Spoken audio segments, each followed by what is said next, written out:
والصلاة والسلام على سيد الأنبياء والمرسلين أما بعد فقد قال الله تبارك وتعالى في القرآن الكريم أعوذ بالله من الشيطان الرجيم بسم الله الرحمن الرحيم ألا بذكر الله تطمئن القلوب الله صدق الله العظيم وصدق رسوله النبي الكريم. سچا ہمارا خالق اور سچا ہمارا مالک کے سوا اس واحد یکتا کی کوئی عبادت کے لائق نہیں اور سچے اس کے پیارے حبیب آپ کے اور میرے آقا مولا رحمت للعالمین خاتم النبیین حضرت سیدنا و مولانا محمد رسول اللہ صلی اللہ علیہ وسلم کہ جو اللہ کریم تک پہنچنے کا واحد ذریعہ واحد وسیلہ ہے، جن کے دامن رحمت کو چھوڑ کے اللہ تک پہنچنا ممکن ہی نہیں ہے، جن کو وہ لفظ بائی پاس کہا جاتا ہے، جن کو اگر کوئی سوچے کہ جن کی محبت کو، جن سے تعلق کو، جن سے عقیدت کو، جن سے غلامی کو بائی پاس کر کے اللہ تک پہنچ سکتا ہے، تو یہ ایک بیکار اور نکمی آرزو ہے، یہ ممکن ہی نہیں ہے۔ حضرت جنید بغدادی رحمۃ اللہ تعالیٰ علیہ نے کہا کہ اللہ تک پہنچنے کے جتنے دروازے تھے سب کے سب دروازے بند ہو چکے ہیں مخلوق کے لیے، اب صرف ایک دروازہ کھلا ہے اور وہ دروازہ سیدنا محمد رسول اللہ صلی اللہ علیہ وسلم کا دروازہ ہے۔ اگر کوئی ایمان والا ہونے کی خواہش رکھے اور ایمان کی ڈیفینیشن اپنے لیے جاننا چاہے، یقیناً ایمان اللہ کے ہونے پر، حضور علیہ السلام کی نبوت پر، حضور کی ختم نبوت پر، حضور علیہ السلام کی رسالت پر، ملائکہ پر، قرآن پر، یوم آخر پر، تصدیق بالقلب کا نام ہے، اس میں کوئی شک نہیں۔ لیکن اگر کوئی کہے کہ صرف ایک اسپیسیفک یہ چیز ایمان ہے، یہ صرف ایک اسپیسیفک یہ چیز ایمان کی ڈیفینیشن ہے، تو وہ سب کچھ ایمان کا حصہ ضرور ہو سکتا ہے، لیکن ایمان کی ون ورڈ ڈیفینیشن نہیں ہو سکتی۔ مثال کے طور پہ نماز ایمان والا ہونے کے لیے بہت اہم حصہ ہے، لیکن ون ورڈ ڈیفینیشن نہیں ہو سکتی۔ مثال کے طور پر اگر کوئی ملائکہ کا انکار کر دے تو وہ صاحب ایمان نہیں رہتا، لیکن اگر کہا جائے کہ فقط ملائکہ پہ ایمان رکھنا ہی ایمان کی ون ورڈ ڈیفینیشن ہے، تو یہ کہنا مناسب نہیں ہے، کیونکہ ایمان میں تو اور بھی بہت کچھ ہے۔ لیکن اگر کوئی ایمان کی ون ورڈ ڈیفینیشن ایسی چاہتا ہے کہ جس کے بغیر صاحب ایمان ہونا ممکن ہی نہیں ہے، اور جو ایمان والا ہونے کے لیے شرط اول ہے، تو وہ بھی اللہ تعالیٰ قرآن میں میرے نبی صلی اللہ علیہ وآلہ وسلم کے تعلق کو بیان فرما رہا ہے کہ فلا وربک، اے میرے حبیب علیہ السلام، مجھے آپ کا رب ہونے کی قسم ہے، لا یؤمنون، اس وقت تک کوئی مومن ہو ہی نہیں سکتا حتی یحکموک فیما شجر بینہم، جب تک وہ آپ کو اپنے ہر معاملے میں اپنا حاکم تسلیم نہیں کر لیتا۔ یعنی رسول اللہ صلی اللہ علیہ وسلم کو اپنے ہر معاملے میں اپنا حاکم ماننا، اپنا پیشوا ماننا، اپنا آقا مولا ماننا، ایمان والا ہونے کے لیے سب سے پہلی شرط یہ قرآن میں بیان کی جا رہی ہے۔ اللہ اکبر۔ اور ایمان تو ہے ہی ہے، لیکن محبت پہ تو چلو کوئی تقاضا نہیں ہوتا نا، آپ کہتے ہیں کہ ٹھیک ہے میں فلاں کا فالوور نہیں ہوں لیکن اس سے پیار کرتا ہوں۔ اللہ تعالیٰ تو رسول اللہ صلی اللہ علیہ وسلم سے تعلق کے بغیر، حضور سے رشتے کے بغیر، حضور سے محبت کے بغیر کسی کی محبت بھی قبول نہیں کر رہا۔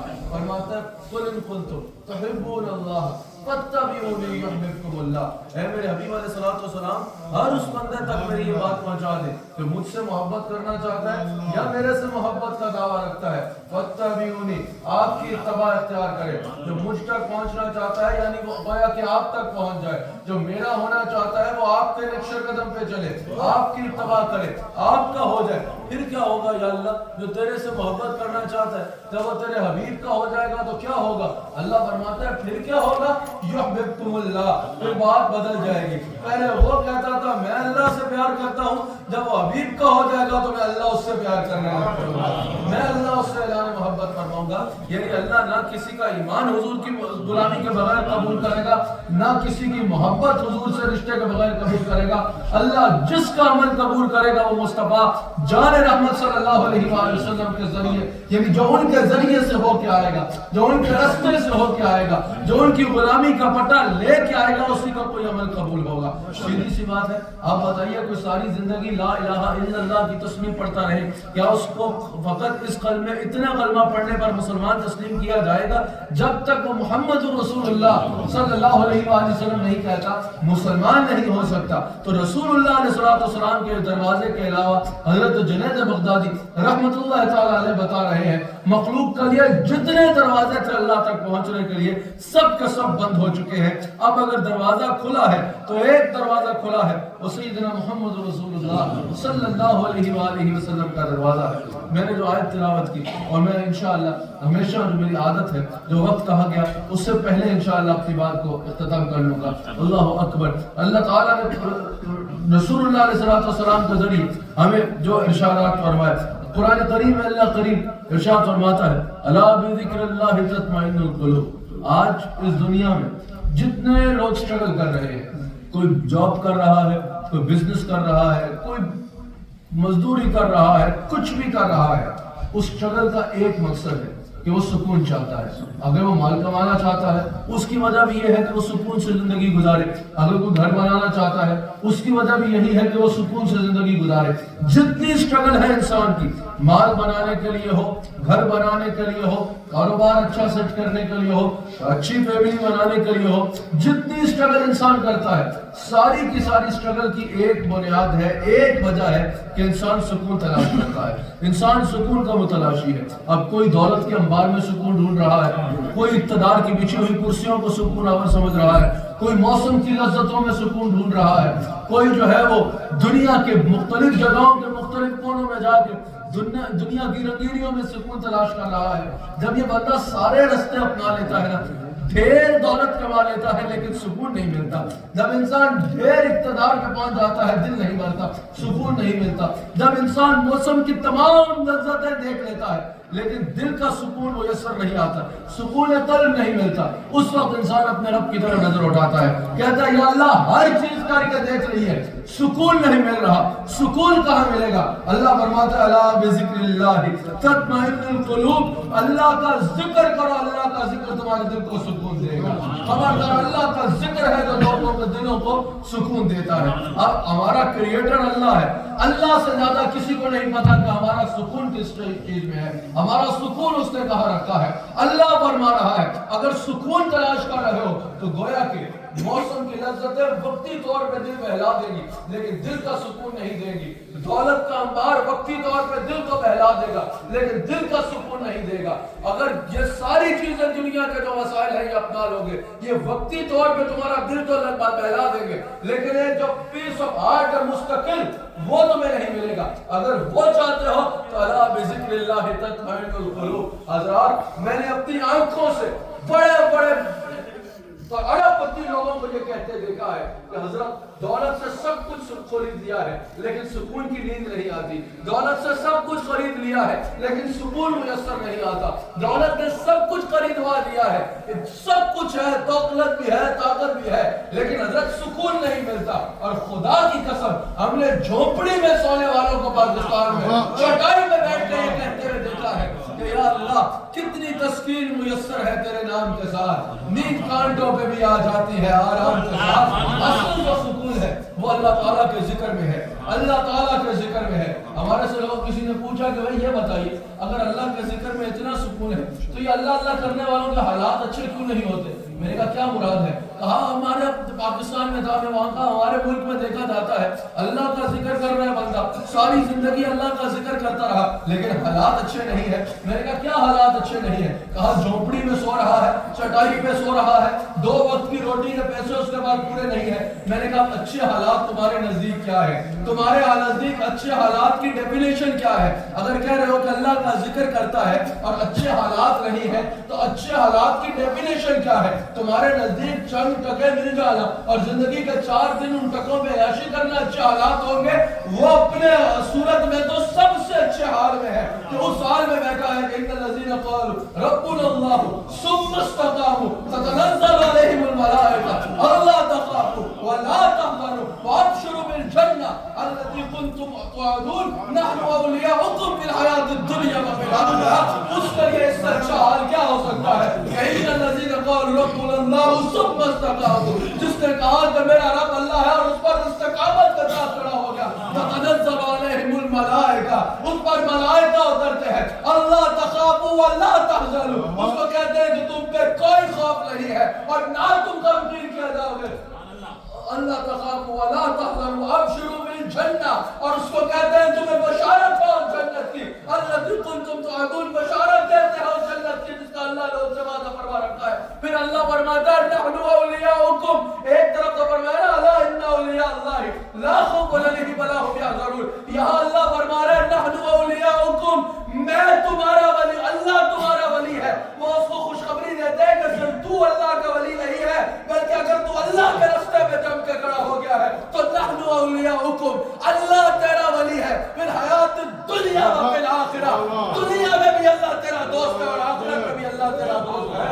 تمہارے نزدیک اچھا حال کس کو کہتے ہیں؟ وہ اللہ والوں کے پاس ایک بندہ گیا نا کسی اللہ والے کے پاس, انہوں نے کہا نماز پڑھا, اس نے کہا حضرت کسی اور سے پڑھوا لے. انہوں نے کہا نہیں تو ہی پڑھائے گا. کہا نہیں حضرت کسی اور سے پڑھوا لے. کہا بتا رہے ہیں نا نظر دی ہے اللہ نے اس لیے تمہیں کہہ رہے ہیں کہ تم پڑھاؤ گے. وہ مصلی میں کھڑا ہو جاتا ہے. اب وہ اللہ اکبر کہے تو رکوع میں نہ جائے اتنی دیر, رکوع میں جائے تو اٹھنے میں دیر لگا دے, سجدے میں جائے تو حضرت کا سجدہ ہی ختم نہ ہو. سلام پھرا تو مریدوں نے کہا حضرت کہاں پسوا دیا تھا, یہ کیسا امام لے آئے. حضرت کے رکوع بھی ختم نہیں ہوتے, سجدے میں جائے تو سجدے ختم نہیں ہوتے.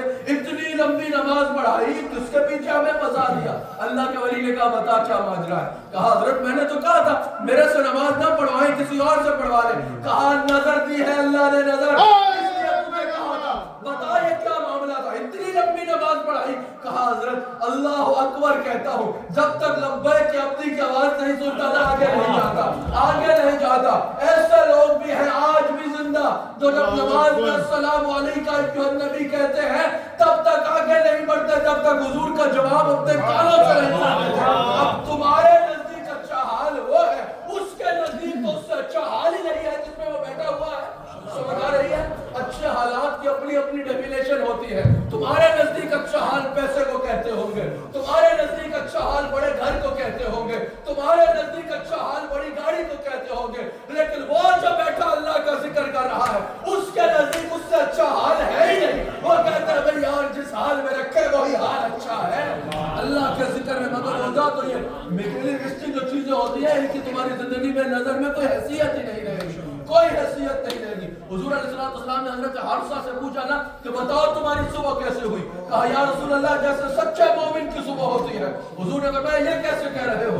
کہا یا رسول اللہ صلی اللہ علیہ وسلم سونے کا پہاڑ ہو یا مٹی کا پہاڑ ہو, سونے کا ڈھیر ہو یا مٹی کا ڈھیر ہو, مجھے کوئی فرق ہی نہیں پڑتا. میرے لیے مٹی بھی سونے جیسی ہوتی ہے, سونا بھی مٹی جیسا ہوتا ہے. میں الحمدللہ علی کل حال کہہ کے خوش رہتا ہوں. گویا کہ حضور علیہ السلام نے فرمایا تم صحیح کہہ رہے ہو. یہی ایک مومن کی نشانی ہے. اللہ کا ذکر کرو, اللہ کا ذکر تمہیں دنیا کی چیزوں سے بے نیاز کر دے گا. دنیا کے پیچھے تم نہیں بھاگو گے, دنیا تمہارے پیچھے بھاگے گی. داتا علی حجویری رحمۃ اللہ علیہ کو دیکھو, جن کے دن چل رہے ہیں سیدنا غوث اعظم شیخ عبد القادر جیلانی رحمۃ اللہ تعالی علیہ کو دیکھو, ان بزرگان دین کو دیکھو. کیا یہ ساری زندگی دنیا کے پیچھے بھاگے؟ نہیں, بالکل کاروبار بھی کیا. اس سے یہ مراد نہیں ہے کہ وہ بزنس کرے تو آپ بولو کہ یہ تو دنیا دار ہے. ایک بزنس مین, حضرت غوث اعظم کا میں نے نام لیا, وہ بہترین بزنس بھی کیا کرتے تھے. ایک بزنس مین کو دنیا دار نہیں کہا جاتا. ہم کہتے لوگ پوچھا جو بزنس مین ہے وہ دنیا دار ہے, جو صبح سے لے کے شام تک جاب کرتا ہے وہ بھی دنیا دار ہے. ہم بتاتے نہیں, بزنس کرنے والا دنیا دار نہیں ہے. بزنس کرنے والے کے لیے تو حضور علیہ السلام نے فرمایا کہ ایماندار تاجر قیامت کے دن انبیاء کے ساتھ اٹھایا جائے گا, اس کو انبیاء کا ساتھ دیا جائے گا. اور اچھی جاب کرنے والے کو، ایمانداری کے ساتھ جاب کرنے والے کو تو حضور علیہ السلام نے فرمایا القاسم حبیب اللہ، ہاتھ سے کام کرنے والا، محنت کر کے کھانے والا، اللہ اس سے پیار کرتا ہے۔ تو پتہ چلا کہ فیتھ فل بزنس مین جو ہے وہ دنیا دار نہیں ہوتا، فیتھ فل جاب کرنے والا دنیا دار نہیں ہوتا۔ دنیا دار وہ ہے جس کا بزنس اس کو اللہ سے غافل کر دے، دنیا دار وہ ہے جس کی جاب اس کو اللہ سے غافل کر دے۔ اللہ اکبر۔ رسول اللہ صلی اللہ علیہ وسلم کے غلام، میں ایک حدیث شریف سنا کے اپنی بات کو ختم کرتا ہوں۔ ذکر رفع الغفلہ، ذکر کی حقیقت یہ ہے کہ ذکر غفلت کو دور کر دیتا ہے۔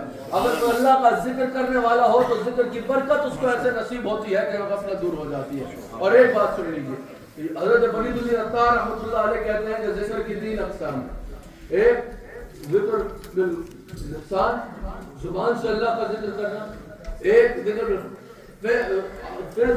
عمل سے اللہ کا ذکر کرنا، اور ایک ہے ذکر بالجوارح کہ انسان کے جسم کا حصہ اللہ، ایک ذکر باللسان زبان سے اللہ کا ذکر، ایک ذکر بالقلب دل سے اللہ کا ذکر کہ دل اللہ کا ذکر کرے۔ دل ذکر کیسے کرے گا کہ دل اللہ کی محبت میں مچلے گا، دل کو یہ فکر ہوگی کہ میرا رب مجھ سے ناراض نہ ہو جائے۔ گناہ کرنے سے پہلے جب انسان یہ دیکھتا ہے کہ کوئی بندہ تو نہیں دیکھ رہا، دل یاد کرائے گا بندہ دیکھے نہ دیکھے اللہ دیکھ رہا ہے، ذکر بالقلب۔ پھر ذکر بالجوارح کہ انسان کے جسم کا حصہ ذکر شروع کر دے گا۔ استماع قول حق، یہ کان کا ذکر ہے، اللہ کی باتیں سننا، گناہ کو سننے سے کان بند کر لینا، غیبت کو سننے سے، چغلی کو سننے سے، گالیوں کو سننے سے، بری باتوں کو سننے سے کان بند کر لینا، یہ کان کا ذکر ہے۔ کہا بد نگاہی نہ کرنا، قرآن کی تلاوت کرنا، حدیث مبارکہ کی تلاوت کرنا، قدرت الہی کو دیکھ کے تدبر کرنا، غور کرنا، کہا یہ آنکھ کا ذکر ہے۔ کہا کہ کسی کو تکلیف نہ دینا بلکہ لوگوں کی مدد کرنا، ضرورت مند لوگوں کی مدد کرنا، ہیلپ ٹو پیپل، یہ ہاتھ کا ذکر ہے۔ اور کہا گناہ کی طرف چڑھ کے نہ جانا، ہمیشہ خیر کی طرف چل کے جانا، یہ پاؤں کا ذکر ہے۔ غلط باتیں نہ کرنا، کسی کو تکلیف نہ دینا، گالن گلوچ نہ کرنا، فحش کلامی نہ کرنا، غیبت نہ کرنا، برائی نہ کرنا کسی کو تکلیف نہ دینا، یہ زبان کا ذکر ہے۔ کہا ہر عضو بدن کو چاہیے کہ اپنے انداز سے ذکر سے مصروف رہے۔ جو مجھے وقت بتایا گیا اس میں 5 منٹ 6 منٹ رہ گئے کہ میں نے 2 منٹ میں بات کو ختم کرنا ہے۔ ہمیں ذکر کا یاد رکھیے گا، ذکر سے مراد یہ نہیں، آپ مجھے بتائیے نا اگر میں دکان میں مال بیچ رہا ہوں، جھوٹی قسم کھا کے یہاں سے ملاوٹ کر کے مال بیچ رہا ہوں اور ایک ہاتھ سے تصویر پہ ذکر کر رہا ہوں لا الہ الا اللہ، بھائی کیا کر رہے ہو؟ اگر ایک طرف لوگوں کو تکلیف دے رہا ہوں اور یہاں ذکر بھی جاری ہے، سڑک پہ چل رہا ہوں ٹکا کے بد نگاہی کر رہا ہوں اور یہاں پر جو ہے وہ تسبیح چل رہی ہے، تسبیح فل سپیڈ سے چل رہی ہے، وہ نہیں رک رہی، لوگوں کو دھوکہ دے رہا ہوں، لوگوں تک تکلیف دے رہا ہوں، لوگوں کے دل توڑ رہا ہوں اور یہاں پر تیزی کے ساتھ تسبیح بھی چل رہی ہے، تو پھر یہ ذکر کی برکت تو نہیں ملی نا۔ ذکر کی برکت تو یہ ہے کہ جب اللہ کا ذکر کر رہے ہو تو یہ تصور کرو کہ اللہ کی نگاہ قدرت جو میں ہو، اللہ تعالیٰ کی نگاہ رحمت میں ہو، تو پھر اس کو حیا بھی کرو۔ سمجھ آ رہی ہے؟ اللہ اکبر۔ اللہ کا ذکر، اب جب میں نے حدیث سنانی تھی اس طرح نہیں جاتا، وقت زیادہ ہو جائے گا، میں نے سوچا تھا ایک حدیث میں ایک چند آیات اور ایک حدیث پہ، لیکن یہاں پر بات کو اختتام کی طرف لے کے جاتا ہوں۔ یاد رکھنا رسول اللہ صلی اللہ علیہ وسلم کے غلام، ذکر جیسے میں نے کہا صرف زبان سے لا الہ الا اللہ کہہ دینا ذکر نہیں ہے، وہ صوفیاء کے ہاں ایک ٹرم ہے، ایک ذکر بالقال، ایک قال کا ذکر ہوتا ہے اور ایک حال، قال اور حال، آپ نے سنا ہوگا اکثر قال اور حال۔ اب ہم نے بعض لوگ ہوتے ہیں وہ کہتے ہیں قال یہ ہے اللہ ہو اور حال یہ ہے کہ انسان کو حال پڑ جائے، ٹھیک ہے، اس میں کوئی شک نہیں کہ وجہ جو ہوتا ہے اگر وہ تواجد نہیں ہے، خود تعریف نہیں کیا گیا، وجہ جو ہے تو اس میں تو بڑی برکت ہوتی ہے اور صوفیاء کے ہاں اس کی بڑی اہمیت ہوتی ہے۔ حضور نے فرمایا اللہ کا ذکر کرو تو ایسے کہ لوگ کہیں یہ پاگل ہے، تو اگر خود ذکر کرتے ہوئے ایسی کیفیت آ جائے کہ انسان اپنے آپ کو بھی بھول جائے تو سبحان اللہ بہت اچھی بات ہے، لیکن ایک تواجد جو خود تعریف کر رہا ہے، ریاکاری کری اس کی گنجائش نہیں ہے۔ لیکن قال اور حال سے مراد نہیں یہی ہے کہ حال سے مراد ہے حال پڑ جائے، قال اور حال سے مراد یہ ہے کہ جب انسان اللہ کو ستار کہتا ہے تو یہ قال ہے کہ پردے ڈالنے والے اللہ، اور حال یہ ہے کہ انسان لوگوں کے عیبوں پہ پردے ڈالنا چاہیے۔ قال یہ ہے کہ اللہ کو انسان وہاب کہہ کے پکارے، محبت کرنے والا کہہ کے پکارے، اور حال یہ ہے کہ انسان خود بھی لوگوں کی مدد کرنا شروع کر دے۔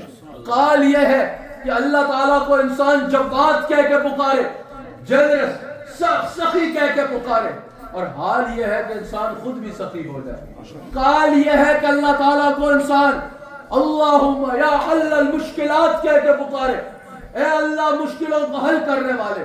اور حال یہ ہے کہ انسان اپنی کیپیسٹی میں لوگوں کی مشکلیں حل کرنا شروع کر دے. یہ ہوگا کال اور یہ ہوگا حال. تم اپنی کیپیسٹی میں لوگوں کی مشکلیں حل کرو, اللہ اپنی شان کے مطابق تمہاری مشکلیں حل کرے گا. تم اپنی کیپیسٹی کے مطابق لوگوں کے عیب نہ اچھالو. کسی کی برائی پتہ چل جائے تو 100 بندوں کو نہ بتاؤ, بلکہ اس پہ پردہ ڈالنے کی کوشش کرو. اللہ اپنی شان کے مطابق تمہاری برائیوں پہ پردے ڈالے گا. تم لوگوں میں محبت بانٹو, اللہ اپنی شان کے مطابق تم سے محبت فرمائے گا. اور جب وہ محبت کرے گا تو پھر بات نرالی ہوگی, پھر مزہ ہی اور ہوگا زندگی کا. اگر میرے سے دوران گفتگو میں غلطی ہوئی تو میں صدق کے دل سے اللہ تعالیٰ کی بارگاہ میں توبہ کرتا ہوں. یہ بات ذہن میں رکھیے گا. ایک آخری بات کہ آپ نان مسلم کنٹری میں رہتے ہیں, ایسے ہی ہے نا, نان مسلم کنٹری میں رہتے ہیں. ایک تو اس ملک کے لا کا احترام کرنا, یہاں سول سٹیزن بن کے رہنا, لا کا احترام کرنا یہ آپ پہ ضروری ہے. اس ملک نے جب آپ کو all needs of good life provide کی ہے تو آپ کی ذمہ داری ہے کہ آپ لا آف دی لینڈ کا رسپیکٹ کریں, لا کا اوبے کریں. اور دوسری بات یہ کہ آپ یہاں پر رہیں نان مسلم کنٹری میں تو آپ محمد رسول اللہ صلی اللہ علیہ وسلم کے ایمبیسڈر بن کے رہیں, دین اسلام کے ایمبیسڈر بن کے رہیں. آپ کے وجود سے کبھی کسی انسان کو تکلیف نہ پہنچے. آپ کا پرسنالٹی جو ہے وہ نان مسلمز کے لیے بھی یوزفل ہو, نان مسلم کے لیے بھی جو ہے وہ بھی کہے کہ یہ ایک اچھے جسچر والا انسان ہے. کبھی کسی کو تکلیف نہ دے, کبھی کسی کے ساتھ دھوکہ نہ کرنا, کبھی کسی کے ساتھ جھوٹ نہ بولنا, کبھی کرائم کی طرف نہ جانا. ینگسٹرز کبھی ڈرگز کی طرف نہ جائے, کبھی اس طرح کے کرائمز کی طرف نہ جائے, اور کبھی بھی ایکسٹریمزم کی طرف نہیں جانا.